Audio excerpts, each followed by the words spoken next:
This is Pet Life Radio. Let's talk pets.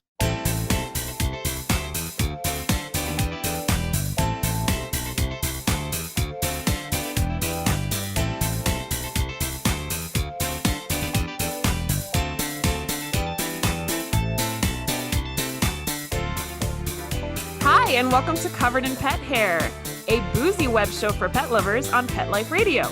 I'm your host, Isabel Alvarez-Arrada, and today I have the pleasure of having a drink with a dear friend, a Southern gentleman, and a very gifted animal communicator. I'll tell you all about him and introduce you as soon as we come back from these messages from our sponsors.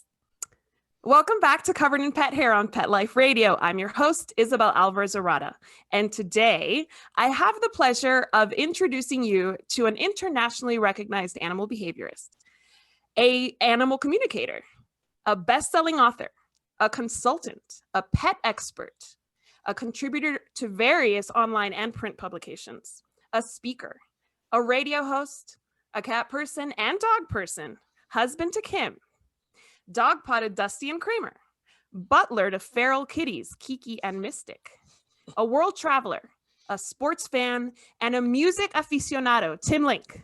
Hey. Welcome, Tim. Oh, welcome. Thank you. Thank you. That's why I need such a large business card to put all that on there. Each side. You should. Absolutely. My guests won't know it, but every time you hear this word during this show, please take a drink, but driving will happen tomorrow. You can't drink and drive on this show or on any. And if you're driving right now listening to Pet Life Radio, don't participate in our drinking game. Okay? All right. So Tim, thank you for being on my first show. Oh, it's my pleasure. I'm so excited. Good to see you. And I'm just wonderful. I'm so glad you have a new show. I'm excited to be the first one up. Are you excited to play our first game?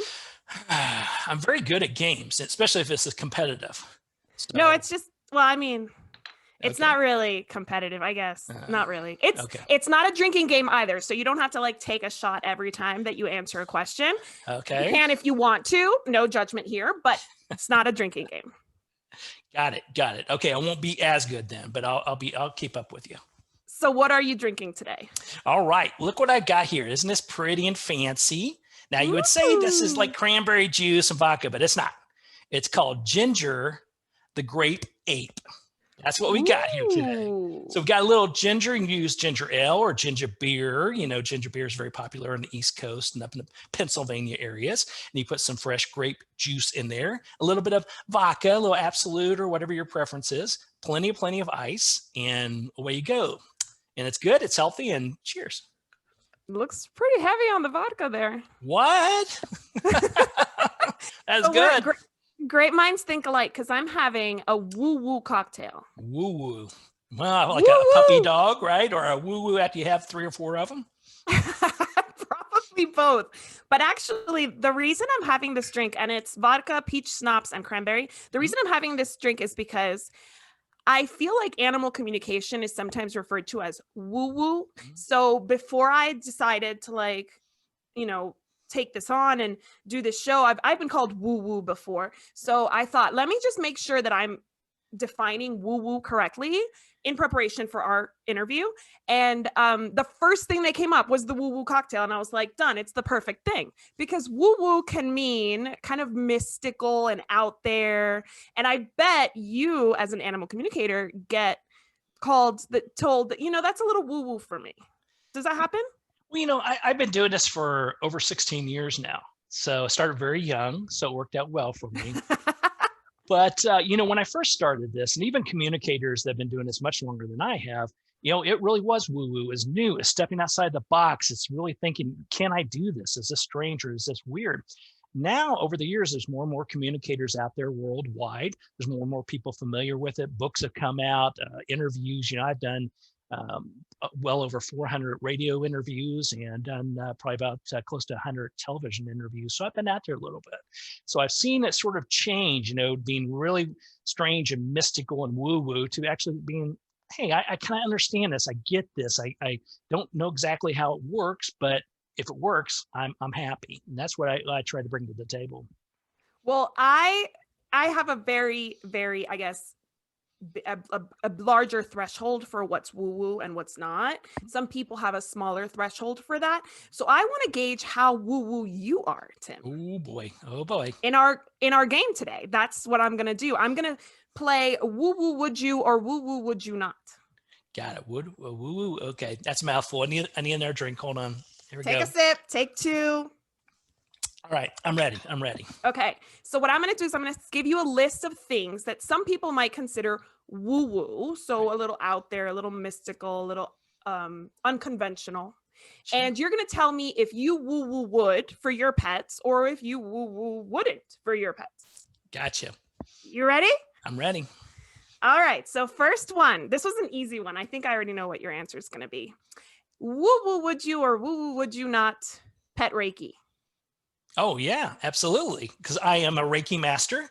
So I work with clients and their animals from around the world, everything from medical issues, healing. I'm not a veterinarian, but I can definitely give some guidance there. Energetically healing for emotional and physical challenges, but also just simple things like if I'm going away, if a client is going away on a vacation or going away on a trip and they need to leave their animal behind, the Reiki will help keep them calm, keep them stable. So definitely energy healing is fantastic. Reiki is my alley and I'm the master. So yeah, I definitely woo would. Ah, there you go. Very nice. So I obviously threw you a bone there because that one's very easy. Thank you. So the next one, woo-woo would you or woo-woo would you not acupuncture for your pets? Well, I tell you what, I'm definitely for it. I'm definitely for it, but you have to make sure that your pet's for it. I have a wonderful veterinarian and a wonderful acupuncturist. She went to school and training, all this great stuff, and she's done wonders for the animals, clearing up the channels, opening up the energy flow, healing, these type of things. But I tried it on my little 10-pound Princess Schnauzer, Dusty. And let's just say my veterinarian almost has one less finger. Yeah, it did not go well. We took the pins out and we left. That was not her jam. But I think it's not her cup of tea. But I do think, any type of energy healing, hands-on, hands-off modalities are fantastic for animals. Wonderful. Okay, next. Woo-woo would you or woo-woo would you not walk your pet in a stroller? Woo-woo, yes. Woo-woo would I? Yes, I would. And I actually did that. I have some wonderful photos somewhere on my website and out and about, but I had a different Schnauzer by the name of Buzz. And as he got a little bit older, he developed cataracts in his eyes, had a hard time seeing, had some other issues. And I remember a wonderful, wonderful beach trip that we took down to Destin, Florida. And it was me and my wife, Kim, and Buzz, and he was in his little stroller cruising down the boardwalk. Everything was great. He loved a stroller. He didn't care for the beach, but he loved the stroller. So yes, woo would I? Yes, I would do that. Okay, so I'd be interested to hear this next one. Okay, so woo would you or woo would you not baby wear your pets? Baby wear, like put how like moms wear like the kids wrapped around them? Oh yeah. Okay, let's say it this way. If it helped your animal and they were, say, had some medical issues, some maybe they're getting older, they can't move around as much, and you need something secure to put them in to carry them around, I would say, yeah, go for it, but make it cooler, like a little backpack, put matching sunglasses on, do something that is a little bit more hip. I don't think I want one where they're thinking, is he nursing that Schnauzer? I don't know. No. That'd be a little extra, a little too woo-woo for you. A little too woo. Let's go half. Let's go woo. It's just woo for me, not a woo-woo. It's a woo. Okay, all right. I've seen it happen more so in like the Hollywood circles where I've seen some young celebrities wearing their pets in like a wrap, and yeah. I'll be honest, I baby wear my children all the time. I think I won't be wearing my pets anytime soon, considering they're like 50 pounds. Well, 2 out of 3 of them are 50 plus pounds. Yeah. Well, that's where the backpack comes in handy. Good cardio, good. And the goggles. Got the goggles. All right. So next one, woo-woo would you or woo-woo would you not homeopathy for your pets? Yeah, definitely so. I'm a big fan of flower essences, pet essences, for sure. We have one of our dogs who is terrified of loud noises, thunderstorms, things of this sort. It's not uncommon at all. And for him, it's very easy. Not only do we do a little scented t-shirt with my scent on it and drape it over him, sort of like a Darth Vader look, but we take some flower essence, calming solution. You put a dab on your finger, you tap your finger, you rub it on the inner tips of the ears, not in the canals, inner tips of the ear. And within about 5-10 minutes, it calms him down. Doesn't knock him out. It just sort of chills him out a little bit. So yeah, definitely so. I'm big into homeopathy. My philosophy is that if you have a medical issue, if it's something that's serious and needs to be taken care of, then go a traditional route and get it taken care of. But if it's long-term maintenance, things we need to do to sustain our animals, then definitely look for a more holistic approach. Awesome. Okay, so woo-woo would you or woo-woo would you not cook for your pets? I cook for my pets every day. As a matter of fact, as soon as we get done, it's out to the kitchen for Timbo here. Absolutely. Yeah, I tell you, it really depends on what you're cooking and what you're doing. So we went to a nutritionist because both my dogs, one in particular, had some issues with seizures. And we did a allergy panel test and found out there were certain ingredients that she was definitely allergic to that was actually triggering the seizures. So for years now, I've been using a combination. There's a product called Balance IT that I use, Balance It. They're not a sponsor. If they want to be, contact me. They should be. They should be. But it's a nice powder with all the blends of minerals and the vitamins and everything in there. You mix that with a lean protein, mix that with some sort of a bright, like sweet potatoes is what I use a green pepper, mix it all together, and voila, you're ready to go. And I've been doing that for years. Works out fantastic. Haven't had any seizures, any health issues for Wow. numerous years. That's awesome. Okay, don't tell my pets that you're cooking for your pets because they're going to start, holding me to the fire here. I thought you did do that maybe at one point, but I did until I became a mom of 2. We did it all through my husband deployed. I cooked for them still. And then when I got pregnant with my second, I was like, I can't do this anymore. And my husband travels so much for work that it's just not sustainable. But I think it's the best way to feed your pets. If you can do it, absolutely. I agree with you. I would if I had the time. There you go. All right. So I know that you're happily married and I've never met Kim, but I feel like I know her. But let's say that a friend of yours asked you for advice on this topic. Woo-woo would you or woo-woo would you not recommend a dating app for pet people? Oh my gosh. A dating app for me would be like, what they have, what are those little mathematical counting beads that they used to have? The abacus. Yeah, that's how old I am. Pre-calculator age. So when I go with an app, oh, well, you are definitely asking the wrong person. The wrong person. Yeah. So you wouldn't care. Right. But plus, look, come on, Isabel, look at me. Come on. I mean, but I imagine I've never been on a dating app for pets. I was online dating years ago, but I've never been on a dating app for pets. Actually, when I was online, there weren't even apps. It was like online. You went to your computer and you Right. I'm not that much younger, I guess. Well, when we're talking, I think that most people would have pictures of their pets there. You wouldn't have to put your picture. Right. Well, I don't know. Now a pet app for dating, I still don't see that because your view of your pets, you're so close to your pets, just like I am, that it's very easy to skip over things. It's very easy not to see. You can't connect with your own furry children as well as maybe someone else has. So there's some things you're missing. So I can't count the number of clients I've had that just want to check in, see how their pets were doing, see what they're going. And they would ask simple questions like, what's their favorite toy?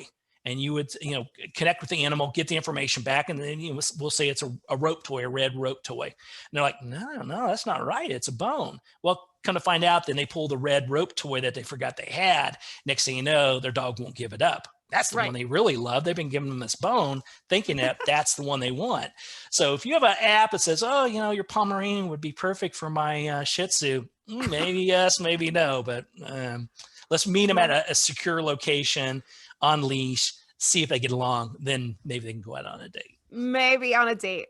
We're doing pet dating here, people. That's what we're doing now. That's right. Okay, so woo-woo would you or woo-woo would you not? I have 3 more. Designer pet clothing. No.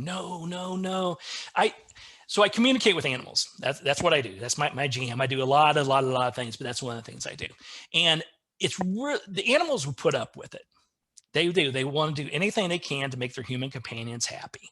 So if you have a lovely little outfit that you want to put on your pet, most of the time they'll cooperate at least for a little bit.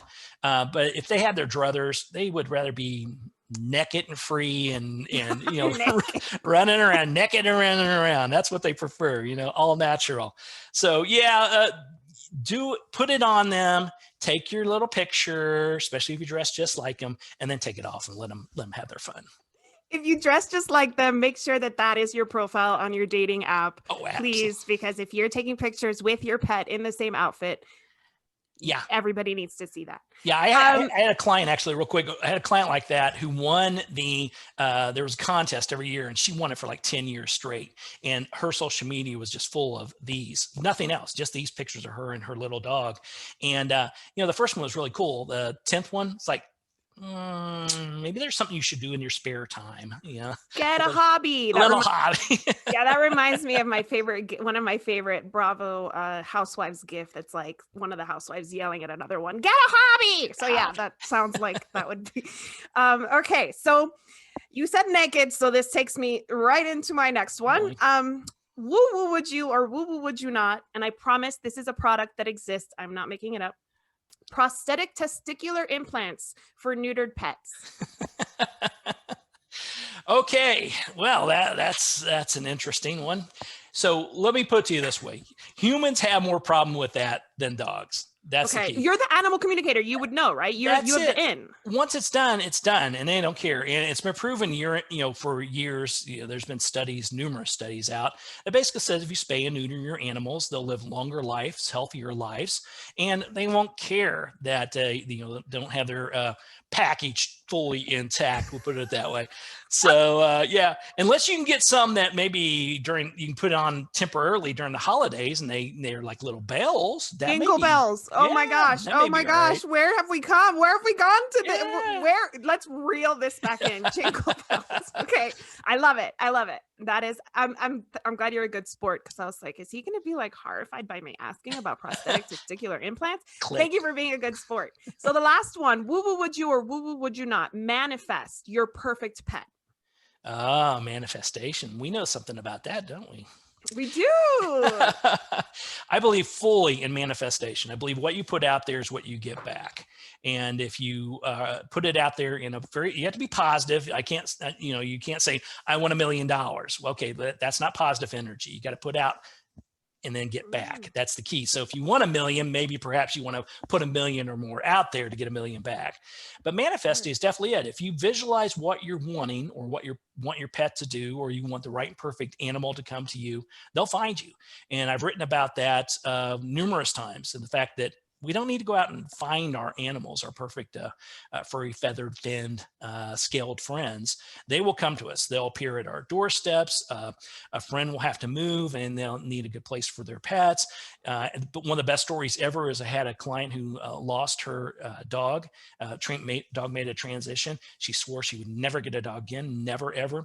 And for about a solid year, she avoided anything to do with animals. So any stores that had animal products, any pets, sanctuaries, anything at all. And she had to go to the grocery store one day. Thought, okay, that's going to be pretty safe. She goes to walk in, and it's the first and only time this grocery store allowed a local rescue to have a rescue event outside of their facility.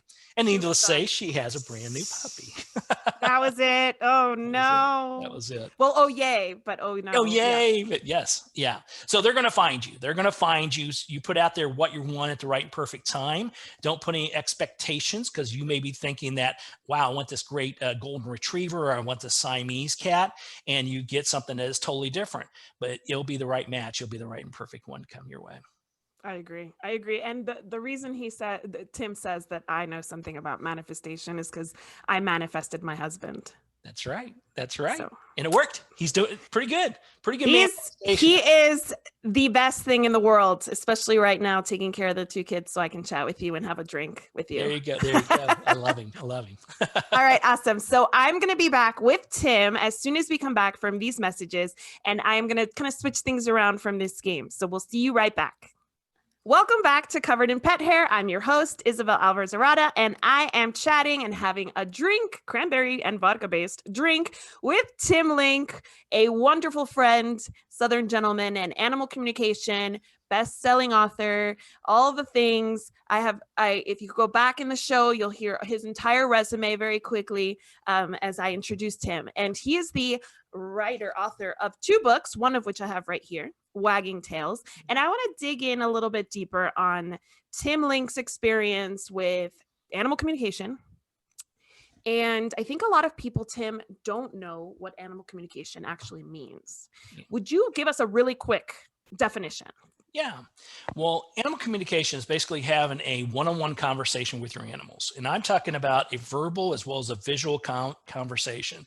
So we know through our animal training, for instance, we know that animals understand words like sit, stay, leave it, these type of things that we're taught when we're doing training techniques.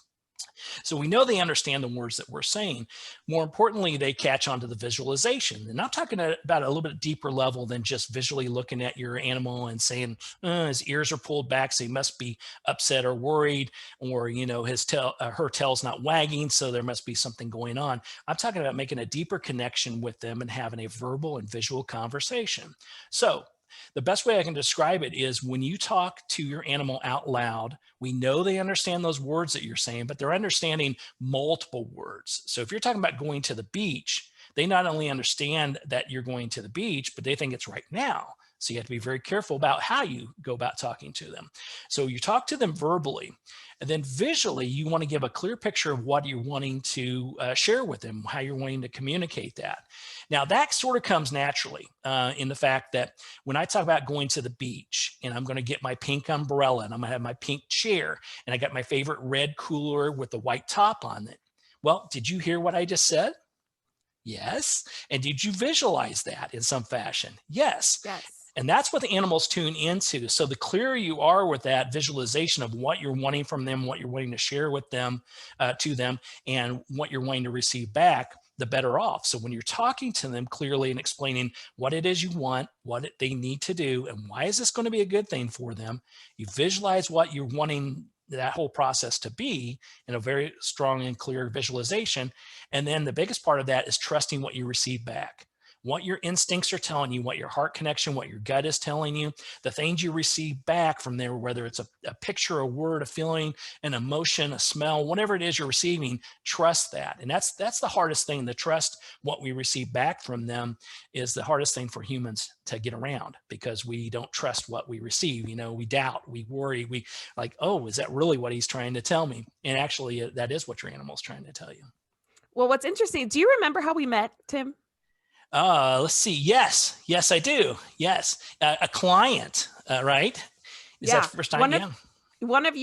I was a client of yours. One of your clients, you helped find her cat, Simon, Beth, my former business partner and very good friend. Yes. You helped find her cat. And I had to make a very important pet related decision. And Beth recommended that I contact you. Yes. And talking about trusting. So I call you. And you can describe a little bit of, if you don't mind, I'll do it, or you want to, how I sent you a picture, which is what you asked for. I asked of each of my pets, Titan and Socks at the time. I only had the 2. And I called you and you said, okay, it looks like Titan wants to come through. And is he like waiting on a walk? Are you taking him somewhere? And I was like bright-eyed and in shock. And I said, why? And you said, because he's saying, I want to go. I want to go. And the reason I was calling you is because I had to decide whether or not to leave my dogs with my ex, whom I shared custody of the dogs with, in Northern Virginia, or take them with me to Louisiana. And when you said, Titan is saying, I want to go, I knew immediately what he was talking about. And and Beth was sitting next to me and we both cried instantly because it was like that aha moment. And maybe somebody might think that was woo woo, but that Titan is my dog and Titan is my soul. And I wanted to make the best decision for him where he was going to be happiest, and getting that without you knowing why I was calling you without you having any idea what that meant. You're saying, he says he wants to go, was like the best eureka moment of my life. So yeah, for sure. You have to have an open heart, but sometimes it's like hard to deny what you're hearing, right? Well, and that's it, and I'm not here I don't want a lot of information. I basically just need a photo of the animal and the name of the animal, something I can make a connection with. And as I said, I work with clients from around the world, and some things it's a life and death situation. Sometimes it's things going on in the family environment. Sometimes it's just, am I doing the right things for my animals? And the information, I make a connection with animals, and I receive this information back that I was telling you about, where it's feelings, colors, emotions, whatever it may be. So you're providing me the questions. I'm working as a conduit between you and your animals to get information back. And then between you as a human companion and myself, we try to determine, what does that mean? Peel back that onion to see what makes sense. And it's amazing. Every day, like I said, I've been doing this for over 16 years now. Every day it's something new. Every day it's a person or a sanctuary or whatever it may be contact me from a place that I had no idea where they were contacting me from, or what their needs were, or what animal they even had. And so we try, I work as that conduit to try to get your information back to help you out. And, great things like this. And who knew, all these years later, woo, we're still talking, we're loving each other. Titan's downstairs on his couch, which I've not been able to replace in 13 years. He's 13 and a half next month, and he is happy as a clam. And he's an excellent communicator as it is. We don't need telepathy or Tim every day to tell us, because he is such a good communicator. He'll stand there and stare at me. But that was something so huge for me and for him and for our relationship that I will forever be grateful to you. Yeah. I have a lot to be grateful to you for, Tim, but that is something that gave me life. So thank you. But I want to ask you, since you do ask questions to pets and you kind of get information from them that maybe their owners and pet parents don't get, what is the juiciest gossip you've gotten from a pet? Oh gosh. Well, it's funny. One of the stories that popped up, so we were going back through our history together, I actually had a client contact me from, they were living in outside of London, and I thought it was just going to be a normal conversation with her two dogs. Well, little did I know, it was her husband on the line with us, which was fine. And we talked and everything. And I said, wait a minute, before we go any further, I'm getting that there's turmoil going on. There's something happening where there's a major life decision going on in the family. Is it, are you guys separating? Are you going through a divorce? And they said, yeah. And I said, is that why you really contacted me, to find out what to do with your animals? And they said, yeah. And so it was a similar type of thing. And I had then to say, logically, I'm thinking, oh my God, I'm going to probably get somebody mad or upset or crush their life. It's like, no, those dogs never really liked you. So they go, so you have to be a delicate balance in that. But what it truthfully comes back to is whatever the animal shares back with me, I do it in a nice and polite way, but I've got to share that back. And then it's up to you. I can't tell you what to do with your animals or how to do it. So, that's one that I can remember back. That's a good one. Yeah. One, is this a PG rated show? I can't remember. Okay, good. So I have one. I won't go into artificial. We haven't rated it yet. So based on this conversation, we'll rate it maybe. Good. Well, I won't go into any stories about artificial doggy testiculars, but let's just say this. For those that don't have the video on, there was a gesture. There was a gesture that took us back to the nudicles conversation. The nudicles. That's the product name. That's right. So use your imagination. Use your imagination. So, but yeah, I had one a lady wanted to know about her cat, what was going on. He was acting kind of tense and upset and everything of this sort. And I kept getting back from the cat, wait a minute, not now. I'm like, okay. And so I talked to her a little bit more, get another question. I go back and ask the same question. How are you feeling? What's going on with you? Is there any physical or mental or emotional things? Wait a minute, not now. So this went on for about 5 minutes. And then finally her cat came into the room. Keep in mind, I was at a distance. I wasn't there in the room with them, but she said her cat came in the room, crawled up into her lap, curled up, and everything was just wonderful. And the cat said, now you may proceed. So I had to ask, where was your cat at? Oh, he was outside. Oh, is there other cats around? Yes, there's this female that he likes a lot. And I tell her, I shoo her off all the time, but she's always around. And so let's just say he was a little busy and didn't have time to talk to me. He needed about 5 minutes, and the rest is history. I won't go on anymore. Use your imaginations for those of you not using your videos here at home. Oh my gosh, Tim, you're such a cock block. Well, I tell you, See, that's it. We just took it to R-rated. That's it. Oh boy. Family show no longer. Put the kids asleep. Take them to bed. I mean, we're drinking, right? Well, So yes, I we don't know. are. Yeah, we are. Cheers. 21 and over to listen, please. All right. So, how many pets do you think you've talked to in the past 16 years? Like, I guess as a consultation.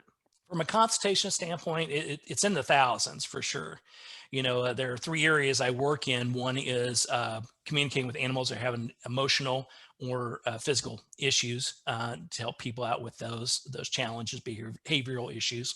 I deal with grief counseling, so animals that are in their process of transitioning or have transitioned, how to know what is the right and perfect thing to do for them, what are their wishes, and then how do you heal from that on the back end. And then, as you mentioned, like with Beth, the lost animal work. I'm extremely well known. I've had a great deal of success with lost animals and sort of been the go-to guy for lost animals in a lot of cases. So every day I'll pop open my computer, emails will come in, and they'll be, let's just look at today, for instance, got a lost cat from Tel Aviv. That's interesting. So that came in today. We've got a lost dog someone was walking their dog. Car went off on the sidewalk, hit her, took out her kneecap. Dog broke the harness, took off running. And that was a small dog in Houston, Texas. We have a cat that got chased by a pit bull, and that was in California. And then I had another lost donkey. If you can believe that. So I had a lost donkey out in Arizona, where someone had it out on a ranch, and it broke the gate, and it's out wandering somewhere in Arizona. Donkey is gone. That donkey, he's made a break for it, and he's not coming back. He's gone. No, he's out there. He's out there doing a little escapades. But yeah, it's all kinds of different animals. And of course, there's usually every day 2 or 3 Reiki consultations I'll do for animals that are having some challenges there as well. So it's in the thousands, maybe tens of thousands by now. It's hard to track them all. I've got journals. If I went through all my journals, I'm sure I could do that. And that's amazing. Yeah, and the Wagging Tails book, the one you held up there, that was the first book I wrote. It's quite a little bit older book, but it's just short stories of animals I've worked with, and that's just sort of the first, I don't know, dozen or so animals I worked with when I first started this back in. The gift opened up in 2004, and I started doing it full time in 2007 now, I think. So that's amazing. Yeah, it's been a nice ride. Do your dogs know that you do this for a living? They do, and I communicate with them all the time. That I tell them right now, before I came in here, I said, Daddy's got a radio show to do, and I'll be done in 1 hour and 15 minutes, because I know we want to talk a little bit more too. So 1 hour to 15 minutes. Good plan. And I need you to lay down in your little beds and take a nap till I get done. And they're out there. So unless the UPS guy rings the doorbell, we're golden. We're golden for a while. But yeah, I'm always communicating to them, letting them know. And it's sort of become, for me, it's part of the normal routine. If I tell them I went to the grocery store earlier, told them I'd be back in about an hour, need them to lay down, take a nap. When we get back, we'll go out for out in the backyard for a little exercise. Which we just did, so they would want to do it again. And sure enough, came in, they greeted me, helped me put away the groceries, and then they sit in front of me. It's like, okay, here's the door. This is the back door to the backyard. Let's go. Yeah. So we went on our little escapade. So it really becomes part of my normal routine. So I think they fully understand. But they're kids. They're fur kids. I'm not going to say that, I asked them and told them what I was going to do, what they needed to do, why it's going to be a good thing for them. But I can't guarantee you that they're not going to come screaming through the hallway at any second. Right. All of this is just mere suggestions. This is what I need you to do, is just a mere suggestion. And then they get to do whatever they want. If there's no benefit, and you know this very well being a mommy, you tell them what it is, what you need from them, and why it's going to be a good thing. But if there's not a reward or a reason for this, or it's like, well, why? Why would I want Right. to do this? So you Right. either have to give them the reward. I'm not saying give them ice cream or whatever. If that works, that's great.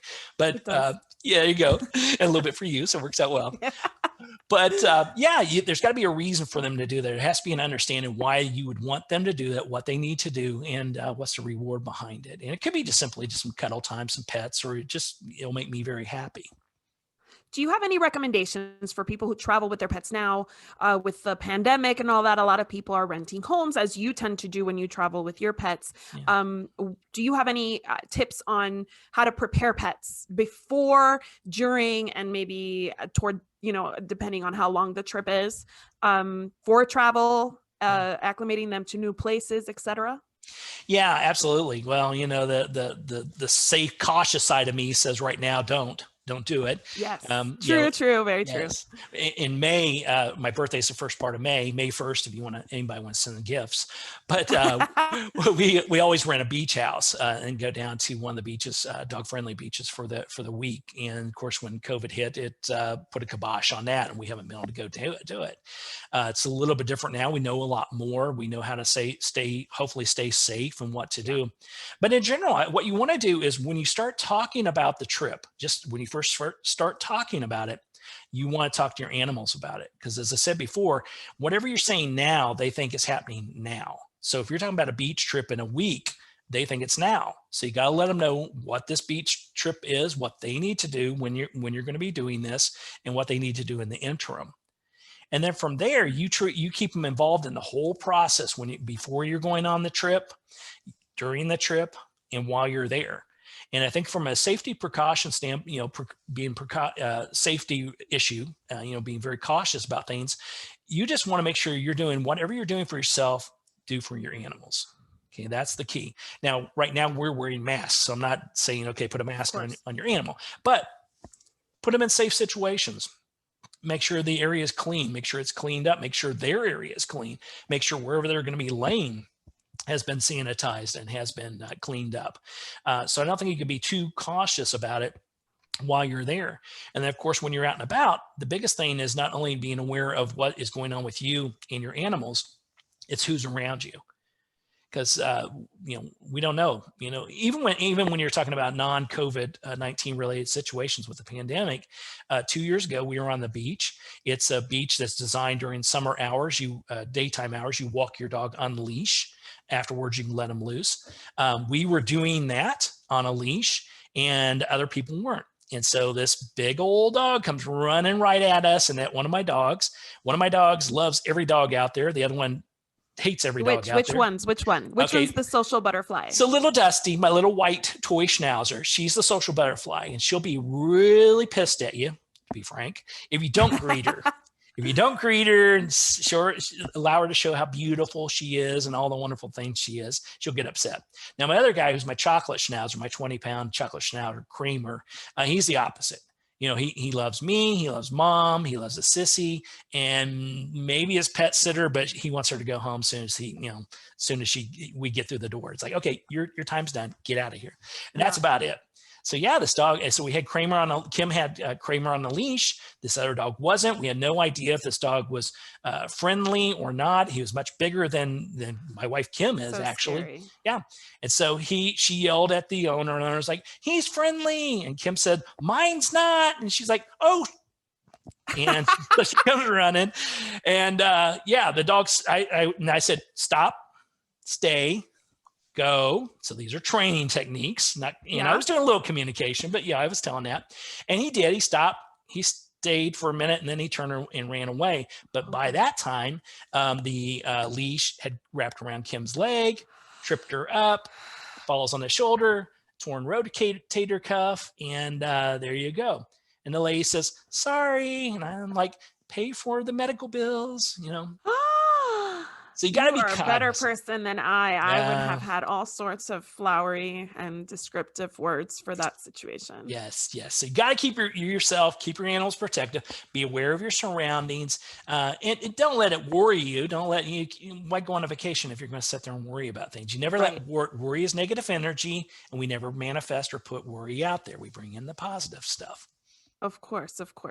Well, I guess to wrap things up, Tell us about you and how anybody could reach you if they want to take on a consultation with you or learn more about your lost pet work, which is fascinating, or pick up one of your books or one of your meditations that I know you have online. Please, how do we get in touch with Tim Link? Yeah, the best thing to do is go to wagging-tails.com. So it's WAGGING-TALES.com, because it's the tails they tell, not the tails they wag. Or of course, you can just go on your search engines and type Tim Lincoln, and I've been blessed, I think, with being all over the place on there. But yeah, the website has all kinds of wonderful videos, information. There's articles I've written. You want to know more about Reiki, it's on there. Lost animal work, what to do when your animal goes missing. All this wonderful information is on the website. And then of course, you can book your own consultations if you're having challenges or behavior issues with your animals, grief counseling, or a missing animal.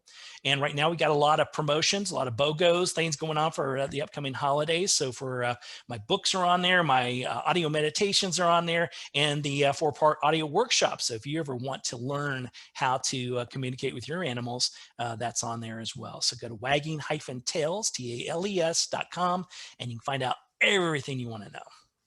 Yes, you can. And I will give you my own visual, virtual, and radio recommendation.